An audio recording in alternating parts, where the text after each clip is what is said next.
ஆக்கமும் இல்லை அதனை மறந்தது ஊங்கிலை கேடு ஒல்லும் வகையால் அரணினே ஓவாது செல்லும் எல்லாம் மனத்துக்கண் மாசினாதல் அனைத்து அரண் ஆகுல நீளத்திடம் அழுகாறு அவாவகிலி இன்னாற்றோர் நான்கும் இழு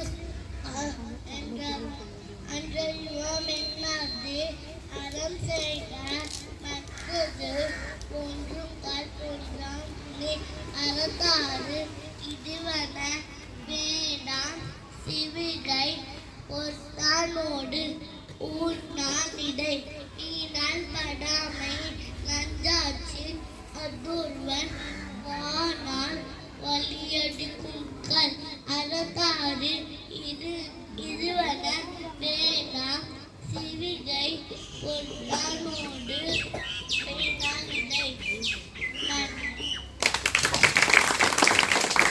சிறப்பாக திருக்குறள் கூறிய ஆஷிகா பேகம் அவர்களுக்கு நன்றி. அடுத்ததாக பிரதீபா கடவுள்